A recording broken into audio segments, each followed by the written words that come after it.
Hello students, welcome back to my YouTube channel professor Shubham Tiwari. बात करेंगे sir आज का टॉपिक हैशटैग नंबर 7 यस और बीकॉम। पहले ध्यान से सुन लें, किसी बच्चों को डाउट कंफ्यूजन ना क्रिएट हो। जब मैंने आप लोग का पहले बात कर लूं, बीएमएस वाले बच्चे, बीबीआई बीएफएम वाले, आप लोग का कंप्लीट सिलेबस है, कंप्लीट पेपर पैटर्न आपका सेम चलता है। ध्यान रखना है, पहले बात हो रही है बीएमएस बीबीआई बीएफएम। और मैंने आपको बोला था जो कॉमन से टॉपिक हमारे रहेंगे, क्वेश्चन भी अगर कॉमन है बीकॉम के साथ में अगर मैच होता है तो मैं साथ में ऐड कर दूंगा, मतलब थंबनेल में मेंशन कर दूंगा, ताकि बीकॉम वाले को भी कंफ्यूजन ना हो एंड बीएमएस बीबीआई बीएफएम वाले बच्चों को भी कंफ्यूजन ना क्रिएट हो। क्लियर है सर? बिल्कुल ध्यान रखना कि ये जो हैशटैग है बीकॉम के अकॉर्डिंग चल रहा है, क्योंकि बीकॉम का हैशटैग 6 हो चुका है और अभी तक आप लोग का इंपॉर्टेंट क्वेश्चंस भी मैंने अपलोड नहीं किए हैं। क्लियर है? चलिए सर, पहले बात करूं बीकॉम वाले आप लोग का यूनिट 2 में ये टॉपिक है सर, यूनिट 2 का चैप्टर नंबर 4 जिसका नाम है पब्लिक रेवेन्यू। ये तो क्लियर हो गया एंड ऑलरेडी बीकॉम को समझ में आ रहा होगा, मैंने पहले ही बताया था आप लोगों को भी कॉमन से जो दोनों में चलेंगे। तो क्योंकि हैशटैग मतलब सिलेबस आपका कंप्लीट हो रहा है तो आपको कोई कंफ्यूजन ही नहीं होना चाहिए सर, हैशटैग कॉमन से फॉलो करते हुए चल रहा है। कंफ्यूजन थोड़े से बच्चे हो सकते हैं बीएमएस वाले, बीबीआई बीएफएम वाले। आप लोग का यूनिट 3 का ये टॉपिक मैंने पिक किया है और इंपॉर्टेंट है, पहले ही बता देता हूं, ये इंपॉर्टेंट क्वेश्चंस में आता है आपका चैप्टर नंबर 16 का इंस्ट्रूमेंट ऑफ फिजिकल पॉलिसी। ये आपका चैप्टर है, दोनों का चैप्टर अलग है, यूनिट अलग है, बट क्वेश्चन इंपॉर्टेंट है, इसलिए ध्यान रखना। तो कोई कंफ्यूजन ही नहीं, इसलिए मैंने ऑलरेडी सेपरेट देखो यूनिट भी मेंशन है किया हूं, चैप्टर्स भी मेंशन किया, उसका नाम भी मेंशन किया हूं, और ये पहले ही बता रहा हूं कि इंपॉर्टेंट क्वेश्चंस है आपका।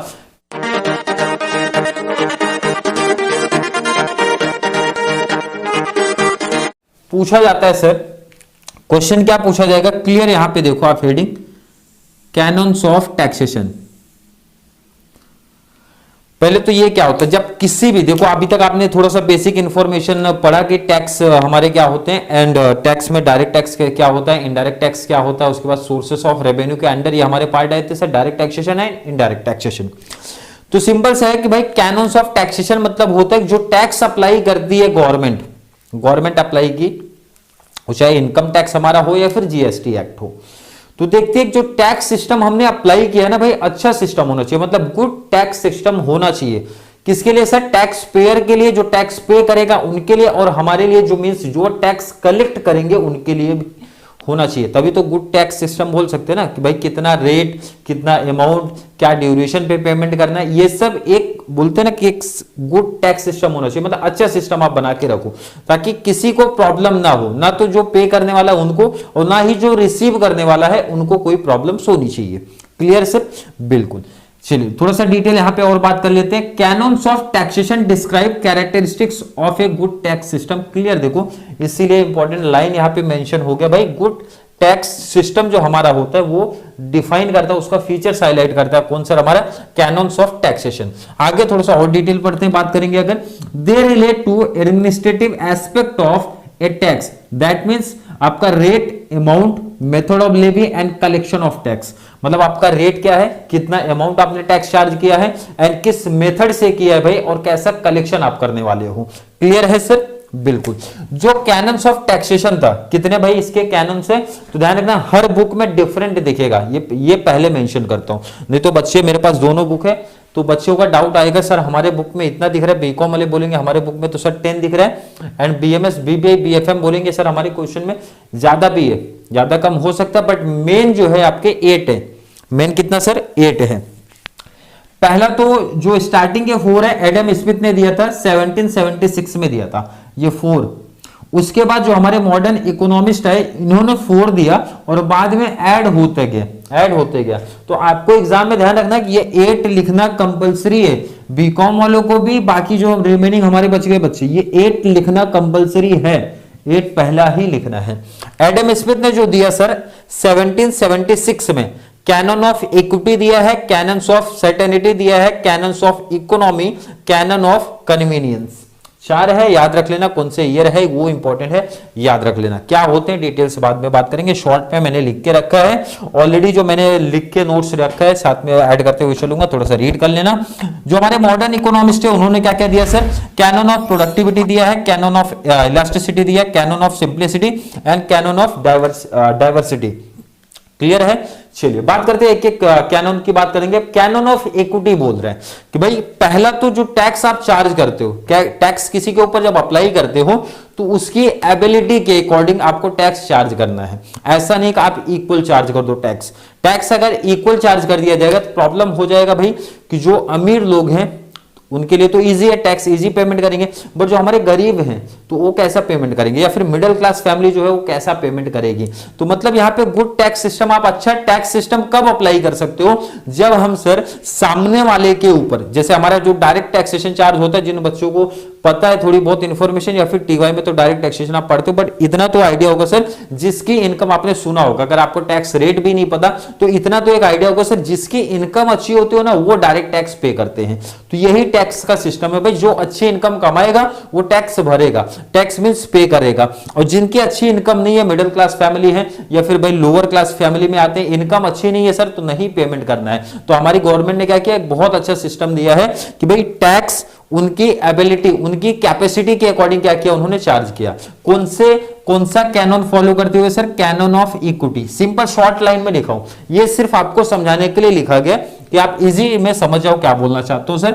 Everybody to pay a tax in accordance with his ability, मतलब अपनी एबिलिटी के अकॉर्डिंग ही पेमेंट करना है भाई, जितना आप इनकम कमा रहे उसके अकॉर्डिंग आप पेमेंट कर दो। क्लियर है सर। ये कौन सा कैनन बोलता है, पहला इक्विटी, नाम ही बोल रहा है भाई इक्विटी, इक्विटी रखेगा भाई।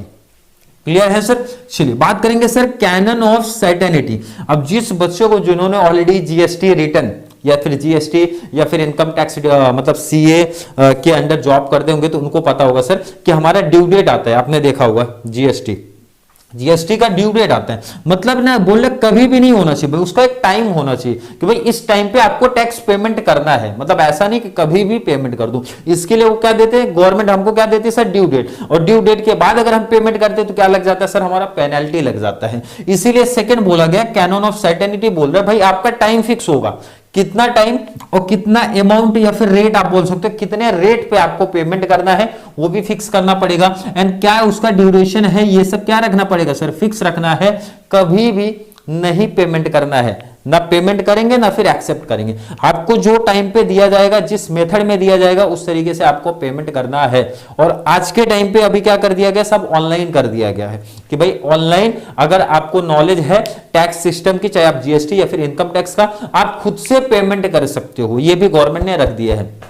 क्लियर सर, बिल्कुल। नेक्स्ट बात करेंगे सर कैनन ऑफ इकोनॉमी। इसमें सिंपल सा बोल रहा भाई कि जो टैक्स, जब टैक्स गवर्नमेंट हमसे कलेक्ट करती है, एग्जांपल आप समझ लो तो आई होप क्लियर कॉन्सेप्ट हो जाएगा। गवर्नमेंट के पास सर टैक्स जा रहा है कितना, 100 रुपीज। अब सपोज यहाँ पे टैक्स कलेक्ट करने के लिए जो वहां पे चार्ज उनका हो रहा है, मतलब कौन सा चार्ज सर, एडमिनिस्ट्रेटिव एक्सपेंसेस, मतलब इसको कलेक्ट करने के लिए गवर्नमेंट का चार्ज सर 70 रुपीज का हो रहा है, तो ये तो लॉस है, लॉस हो जाएगा भाई। अगर 100 रुपया गवर्नमेंट को कलेक्ट करना है, उसके पीछे उनको 70 रुपीज का एक्सपेंडिचर हो जा रहा है भाई, खर्चे हो जा रहे हैं, तो बचा गवर्नमेंट के हाथ में कितना जाएगा सर, 30 रुपीज। तो यहाँ पे तो लॉस हो रहा है। तो यहाँ पे गवर्नमेंट को यह ध्यान में रखना भाई कि जो कलेक्शन का जो चार्ज है, मींस आप बोल सकते हो एडमिनिस्ट्रेटिव एक्सपेंसेस जो हमारे हैं वो ट्राई करना है कि मिनिमम होने चाहिए। मतलब अगर 100 का मैं कलेक्शन करवा रहा हूं तो सर हमारे एक्सपेंडिचर होने चाहिए सर 20 या फिर मैक्सिमम 30, 70 गवर्नमेंट के पास जाना चाहिए। ऐसा नहीं हो रहा है सर कि हमारा 70 एक्सपेंसेस हो रहा है, 60 एक्सपेंसेस हो रहा है, 80 एक्सपेंसेस हो रहा है एंड गवर्नमेंट के पास रिमेनिंग बच रहा है। तो यहाँ पे सिंपल सी एक शॉर्ट में मैंने लाइन लिखा भाई, cost of collecting A tax should be minimum, मतलब जो कलेक्टिंग का, या फिर मैंने सिंपल सा वर्ड यूज किया आपका एडमिनिस्ट्रेटिव एक्सपेंसेस जो आपका होता है टैक्स कलेक्शन को लेके, वो मिनिमम होना चाहिए। थर्ड कैनन ये बोलता है। क्लियर सर, बिल्कुल क्लियर है। नेक्स्ट आपका कैनन ऑफ कन्वीनियंस। ये जो शॉर्ट में मैंने लिखा है इसीलिए लिखा है कि अगर आप नोट्स प्रिपेयर कर रहे हो साथ में तो ये इजी वर्डिंग में लिख सकते हो, तो माइंड में एक चीज याद आ जाती है तुरंत कि सर ये कैनन में ये चीज हमारी बोली गई है। क्लियर, बिल्कुल है। चलिए कन्वीनियंस की जब बात करते हैं सर, टाइम बोल रहा है, manner of collection of tax most convenient, मतलब यहां पे सर आपको टाइम पहले ही बता दिया जाता है, ऐसा नहीं कि ड्यू डेट भाई 2 दिन के बाद है तो आज गवर्नमेंट अनाउंस करे, गवर्नमेंट पहले ही आपको टाइम दे दिए भाई इस डेट तक, इस मंथ के एंड तक आपका जीएसटी रिटर्न हो जाना चाहिए, आपका आईटी रिटर्न हो जाना चाहिए, ये टाइम आपको पहले से बता दे रही है sir. Second sir, manner of collection of tax. अब तो जैसा मैंने पहले बताया कि पहले ऑफलाइन होता था भाई, इनकम टैक्स जो डिपार्टमेंट होता था वहां हमको जाना पड़ता था। अब ऐसा सिस्टम हो गया कि आप घर बैठ के, अगर आपको अच्छी नॉलेज है, जीएसटी रिटर्न आप खुद से कर सकते हो। आपको अगर अच्छी नॉलेज है तो इनकम टैक्स जो हमारा रिटर्न होता है आप खुद से कर सकते हो। ऐसा गवर्नमेंट ने फैसिलिटी दे दी भाई कि जिस पर्सन को टैक्स की, अकाउंटिंग की अच्छी नॉलेज है, अपना पेमेंट आप खुद से कर दो। क्लियर है सर? इसका मतलब है कि हमारा कैनन ऑफ कन्वीनियंस बोलता है कि भाई आपका टाइम और मैनर ऑफ कलेक्शन क्या होना चाहिए सर? कन्वीनियंट होना चाहिए, मतलब डिफिकल्ट नहीं होना चाहिए, कॉम्प्लिकेटेड नहीं होना चाहिए, सिंपल होना चाहिए सर। नेक्स्ट बोल रहा है कैनन ऑफ, ये 4 कैनन ध्यान रखना किसने दिया था, याद रखना है एडम स्मिथ ने दिया था। कौन से ईयर में दिया था?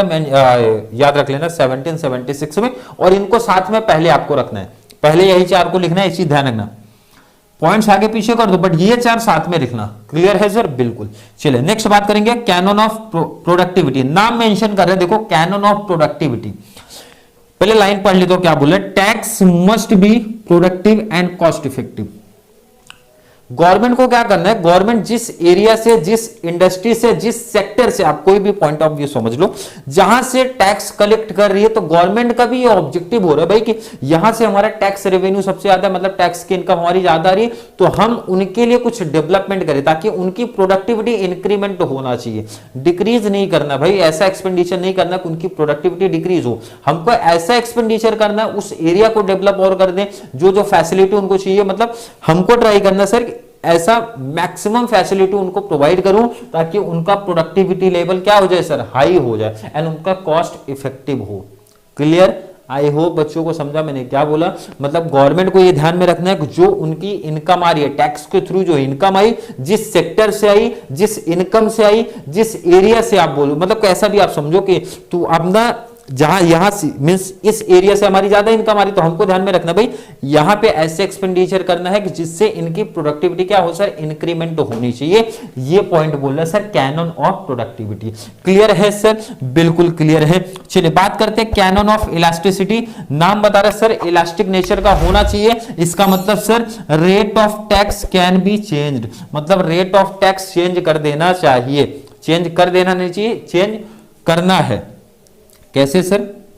इलास्टिसिटी नेचर का होना चाहिए ना। एक एग्जांपल शॉर्ट में आप समझो कि जब हमारी लॉकडाउन का अगर पता होगा तो लॉकडाउन के टाइम पे अगर मैं पूछूं टैक्स रेट किस पे इंक्रीमेंट किया था गवर्नमेंट ने, जितने भी शराब वाली चीजें थी उस पर टैक्स रेट गवर्नमेंट ने क्या किया था, हाई कर दिया था, क्योंकि उनको पता है भाई कि 2 से 3 महीने बंद थी सब चीजें, तो गवर्नमेंट का जो टैक्स का सोर्स था वो क्या हो गया था सर, कम हो गया था। जब टैक्स का सोर्स ही बंद हो गया तो उन्होंने क्या किया, एक अच्छी फैसिलिटी देखी, शराब क्योंकि पीने वाले बहुत लोग हैं, तो उन्होंने क्या किया, उस पर टैक्स डबल कर दिया, 1.5 गुना टैक्स कर दिया। तो इससे गवर्नमेंट को क्या हो गया सर, इनकम आ गई, टैक्स की इनकम आ गई। किस पॉइंट से आप बोलो, किस कैनन से आई है भाई, इलास्टिसिटी वाले से। उन्होंने क्या किया, रेट ऑफ टैक्स को इंक्रीमेंट कर दिया, इंक्रीज कर दिया। तो यही बोल रहा है इलास्टिसिटी वाला कि कंडीशन के हिसाब से, और उस टाइम पे बहुत ध्यान रखना, बहुत सारी कंपनी जो हमारी बंद हो गई थी, 3 से 4 महीने बंद थी, तो गवर्नमेंट ने काफी कंपनीज के टैक्स को रिलीफ किया था, मतलब काफी ज्यादा टैक्स को क्या किया था, जब उनकी इनकम ही नहीं है तो टैक्स क्यों चार्ज करें हम लोग, तो वहां पे बोलते हो ना कि आप रिलीफ भी किया गया था। और ऐसे चीजों पे टैक्स का क्या किया गया था सर, 1.5 से 2 गुना टैक्स चार्ज कर दिया गया था। तो यहां पे एडवांटेज मिला किसको सर, गवर्नमेंट को, कि ये सब चीजों से उन्होंने क्या किया, कुछ रेवेन्यू जो एकदम से ही बंद हो गया था वो क्या किया, निकाला है। नेक्स्ट सर बात कर रहे हैं कैनन ऑफ सिंप्लिसिटी। नाम बता रहे इनका सर कि जो हमारा टैक्स का रूल है वो बहुत सिंपल टाइप में होना चाहिए। सपोज मैं बिजनेसमैन हूं और मुझे तो एटलीस्ट इतना समझ में आना चाहिए सर कितने पे कितना टैक्स देना है, क्या मेथड है, मतलब आइडिया होना चाहिए कि हर एक बिजनेसमैन को जो टैक्स पे कर रहा है तो उसको इतना तो आइडिया चल जाना चाहिए, मतलब सिंपल सा कैलकुलेशन वो भी कर लेना चाहिए, ऐसा मेथड बनाना चाहिए, ऐसा टैक्स चार्ज करना चाहिए सर। टैक्स फॉर्म के टैक्स का कौन सा प्रकार आप चार्ज कर रहे हो सर, सैलरी पर्सन है, हाउस प्रॉपर्टी की इनकम है, बिजनेस एंड प्रोफेशन की इनकम है, अदर इनकम है, या फिर आप किस बेस पे, मतलब कौन सा फॉर्म है, जीएसटी है, क्या है। And return should be simple, जो आपका रिटर्न होता है ना, जीएसटी रिटर्न आप बोल सकते हो या फिर आईटी रिटर्न आप बोलते हो ना, तो वो सिंपल फॉर्म में होना चाहिए कि हर किसी पर्सन को इजी समझ में आ जाना चाहिए, मींस कॉम्प्लिकेटेड नहीं होना चाहिए। क्लियर है, आई होप क्लियर कॉन्सेप्ट है, इसीलिए मैंने ये लिख के रखा कि भाई शॉर्ट में सिंपल सी लाइन है कि आप ये पॉइंट से इजी समझ सकते हो कि इस पॉइंट में आपको क्या लिखना है। चलिए, कैनन ऑफ डाइवर्सिटी क्या बोल रहा है कि आपको सिर्फ एक सेक्टर पे फोकस नहीं करना, मतलब हमको ये नहीं ध्यान में देना है कि भाई एक ही सेक्टर से हमारी इनकम ज्यादा है, आपको ध्यान में रखना है कि मल्टीपल सोर्सेस ऑफ इनकम होना चाहिए, मल्टीपल सोर्सेस होना चाहिए, मतलब एक किसी सेक्टर के ऊपर अगर आप डिपेंड हो जाओगे तो प्रॉब्लम हो जाती है भाई हमारी इकोनॉमिक कंडीशन के लिए भी। तो आपको ये ध्यान में रखना है कि एक ही जगह नहीं, अदर जगह हम डेवलपमेंट करें ताकि वो लोग भी क्या करें सर, अच्छी इनकम ग्रोथ करें, अच्छी इनकम कमाए। भाई अच्छी इनकम अगर उनकी आएगी तो वहां से भी हमारा टैक्स आएगा, मतलब सिंपल सा ये लाइन बोल रहे हैं कि भाई एक ही सोर्स पे आपको डिपेंड नहीं रहना है, multiple tax system, multiple source बोल सकते हो आप, मल्टीपल सोर्स आपके पास होना चाहिए, किसी भी एक सेक्टर के ऊपर आपको डिपेंड नहीं रहना है। क्लियर, ये 4 हो गए। मैंने एक एक्स्ट्रा आपको लिख के दिया है, मैंने बताया था जैसे 4 ये +4 8 कंपलसरी लिखना है, और सब लोग को जितने भी हमारे बच्चे जुड़ रहे हैं बीकॉम वाले, बीएमएस, बीबीआई, बीएफएम 8 पॉइंट्स ही लिखना है, और यही 8 पॉइंट्स पहले लिखना है, यही 8 पॉइंट्स पहले लिखना है। उसके बाद क्योंकि अदर जो टॉपिक्स है, अदर जो कैनन आए हैं वो बाद में आए हैं और इतने इंपॉर्टेंट नहीं है, क्योंकि जो पहले कैनन आए हैं वो लिखना है आपको। नेक्स्ट एक और लेकिन डिटेल बता देता हूं, कैनन ऑफ कोऑर्डिनेशन। बोला कोऑर्डिनेशन होना चाहिए, जैसा कि थोड़ी सी इंफॉर्मेशन हर एक बच्चे को मुझे लगता है कि जो हमारी जीएसटी आई है वो 2 पार्टी में डिवाइड होती है, बेसिक एक छोटा सा कॉन्सेप्ट समझ लो। तो यहाँ पे क्या सर, जीएसटी हमारी एक सीजीएसटी होती है, एक एसजीएसटी होती है। सीजीएसटी मतलब sir central goods and service tax हमारा होता है, एसजीएसटी मींस होता है state goods and service tax. तो जीएसटी जो चार्ज होती है, आपको पता होगा, आपने अगर मतलब किसी भी चीज में बिल बनवाया होगा तो आपको पता होगा, आपको लिख के आता है सर टोटल जीएसटी, उसके बाद 2 पार्टी में वो डिवाइड होता है। सपोज आपकी जीएसटी का रेट अगर लगा होगा 18%, तो वहां पे ऐसा मेंशन होगा भाई 9% आपकी सीजीएसटी है, 9% आपकी एसजीएसटी है, मतलब आधा आपका central goods and service tax हो जाएगा एंड आधा टैक्स का अमाउंट आपका स्टेट में हो जाएगा। ये कैसे पॉसिबल है सर, जब आपका कोऑर्डिनेशन होता है हमारी स्टेट गवर्नमेंट का एंड सेंट्रल गवर्नमेंट का, तभी पॉसिबल है भाई अच्छा टैक्स सिस्टम आप अप्लाई कर सको, किस तरीके से उनको कलेक्ट करना है, किस तरीके से लोगों को पे करना है, ये क्लियर होना चाहिए। जैसे जीएसटी में हम क्या रहते हैं भाई, दोनों को अलग अलग थोड़ी पे करते हैं, हमने एक जगह जीएसटी पे किया, अब वो तो गवर्नमेंट का काम है भाई, आगे वो डिवाइड करते हैं अपना सीजीएसटी और एसजीएसटी। तो ये कब होता है सर, जब उनके बीच में कोऑर्डिनेशन अच्छा होता है। तो क्लियर कॉन्सेप्ट है, आई होप हर एक बच्चे को समझ में आया होगा। पॉइंट्स सिंपल क्वेश्चन है, काफी ज्यादा बच्चे हार्ड बनाते हैं। जब ये बात आएगी कैनन ऑफ टैक्सेशन का, मतलब सिंपल से एक लॉजिक माइंड में आपके ध्यान में आना चाहिए कि ऐसा टैक्स सिस्टम रखना चाहिए, ऐसा एक टैक्स सिस्टम रखो जिससे टैक्स पेयर जो है, हमारे टैक्स पे करने वाले जो लोग हैं, एंड टैक्स रिसीव करने का जो मेथड होता है, जो कलेक्शन का जो मेथड होता है, इजी बन जाए। मतलब गुड टैक्स सिस्टम आप बोल सकते हो, ऐसा क्रिएट होना चाहिए, और उसी के पॉइंट ऑफ व्यू से ये पॉइंट्स आपके दिए जाते हैं और उनका लिंक उसी के साथ होता है कि भाई अच्छा टैक्स सिस्टम आप कैसे बना सकते हो। तो आई होप हर एक बच्चे को कॉन्सेप्ट समझ में आया होगा। फिर भी किसी बच्चे को डाउट कंफ्यूजन क्रिएट हुआ है सर आज के लेक्चर को लेके, सिर्फ आज के लेक्चर की बात हो रही है भाई, अदर डाउट को मैं इग्नोर करता हूं। इस लेक्चर का कुछ ऐसा डाउट है तो भाई कमेंट में ऐड कर दो, क्लियर है। अदरवाइज नेक्स्ट लेक्चर में बात करेंगे, बीकॉम वाले बच्चे ध्यान रखना, बीकॉम वाले बीकॉम वाले #8 की बात करेंगे। और ध्यान से सुनना, रिमेनिंग जो हमारे बच्चे हैं बीएमएस, बीबीआई, बीएफएम वाले, जितने भी कॉमन से टॉपिक बीएमएस के साथ, बीकॉम के साथ आपके जुड़ेंगे तो थंबनेल में ऐड कर दूंगा, सेपरेट प्लेलिस्ट भी बना दूंगा आप लोगों का सेपरेट प्लेलिस्ट भी बना दूंगा। एंड बीकॉम वाले आप लोगों का सेपरेट है, और हैशटैग देखो ऐड होते चल रहे लाइन से, आपके लाइन से ही चलेंगे, कोई बीच में गैप नहीं रखने वाला हूं। इंपॉर्टेंट क्वेश्चन जितने भी हैं कवर करते हुए चलो, और इंपॉर्टेंट क्वेश्चन से ही करा रहा हूं। 2 क्वेश्चन आपके हो गए, दोनों ही इंपॉर्टेंट है एंड आगे भी इंपॉर्टेंट ही मिलेंगे #नंबर 8 में। तो चलिए मिलेंगे नेक्स्ट क्लास में। वीडियो थोड़ी सी हेल्पफुल लग रही है तो वीडियो को लाइक करना है, अच्छे अच्छे कमेंट ऐड करना है, और जितना ज्यादा पॉसिबल हो सके चैनल का लिंक शेयर करते रहो, जितने भी बीकॉम, बीएमएस, बीबीआई, बीएफएम वाले हमारे बच्चे हैं उनको। तो चलिए मिलेंगे नेक्स्ट क्लास में, तब तक के लिए थैंक यू सो मच।